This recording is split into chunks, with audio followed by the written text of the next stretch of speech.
अच्छा, क्या ज्ञान बस किताबों में ही मिलता है या फिर इसका कोई और भी रूप है, कोई गहरा, ज्यादा इंसानी रूप?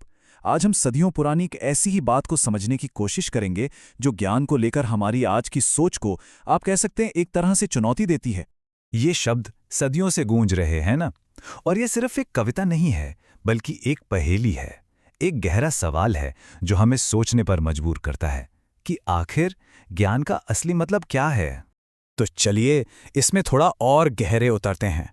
ये जो शब्द हैं, ये महान रहस्यवादी कवि कबीर दास के हैं और उन्होंने इन शब्दों से हमारे सामने एक बहुत बड़ी पहेली रख दी है। और देखिए, ये कोई पुरानी बात नहीं है जो भुला दी गई हो।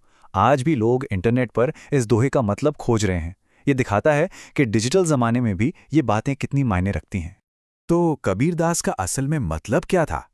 ऐसा कैसे हो सकता है कि कोई पूरी जिंदगी किताबें पढ़ता रहे और फिर भी कभी ज्ञानी न बन पाए?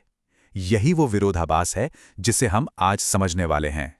अच्छा, तो इस दोहे को पूरी तरह समझने के लिए चलिए इसके शब्दों को एक एक करके देखते हैं और उनके पीछे छिपे हुए मतलब को जानने की कोशिश करते हैं।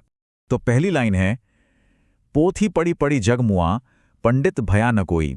इसका सीधा सा मतलब है कि दुनिया किताबें पढ़ पढ़ के खत्म हो गई, लेकिन कोई भी सही मायनों में विद्वान यानी पंडित नहीं बन पाया। ये तो बहुत बड़ी और तीखी बात कह दी है ना। तो फिर सवाल ये उठता है कि अगर सिर्फ किताबें पढ़ने से कोई बुद्धिमान नहीं बनता, तो फिर सच्चा ज्ञान पाने का रास्ता आखिर है क्या? और यहीं पर कबीर इसका जवाब देते हैं। वो कहते हैं, ढाई आखर प्रेम का पढ़े सो पंडित होए। मतलब जो कोई प्रेम के ढाई अक्षर पढ़ लेता है वही असली पंडित, असली ज्ञानी बन जाता है।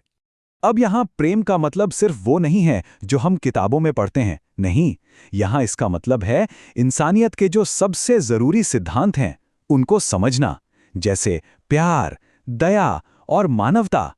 ये वो ज्ञान है जिसे महसूस किया जाता है, सिर्फ रटा नहीं जाता। तो फिर इन सारी बातों को एक साथ जोड़कर देखें तो इसका जो मूल संदेश है वो क्या निकलता है। चलिए देखते हैं। देखिए, सबसे जरूरी बात यह है, मानवता सबसे ऊपर है। कबीर यही कह रहे हैं कि सिर्फ जानकारी इकट्ठा करते रहने से कहीं ज्यादा जरूरी है कि हम अपने जीवन में प्यार और दया को अपनाएं।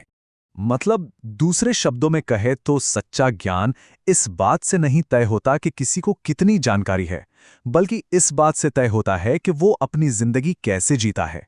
बस यही फर्क है किताबी ज्ञान और असली समझदारी में। चलिए अब इस पर आते हैं कि 15वीं सदी की ये बात आज की हमारी दुनिया के लिए इतनी जरूरी क्यों है। आज के जमाने में जहां हर तरफ सिर्फ सूचना ही सूचना है, हम बड़ी आसानी से जानकारी को ही असली ज्ञान समझ बैठते हैं। हम तथ्यों को जानने और लोगों को समझने में फर्क करना भूल जाते हैं। कबीर हमें इसी जरूरी फर्क को याद दिलाते हैं। और इसीलिए ये दोहा आज भी उतना ही ताकतवर है जितना ये सदियों पहले था। ये हमें बार बार याद दिलाता है कि असली ज्ञान हमारे मन में, हमारे दिल में होता है, सिर्फ किताबों के पन्नों में नहीं। तो अंत में एक सवाल सबके लिए। आज के इस दौर में जब हमारे पास दुनिया की सारी जानकारी बस एक क्लिक पर मौजूद है, तो ऐसे में सच्चे ज्ञानी होने का असल मतलब क्या है? इस पर जरूर सोचिएगा।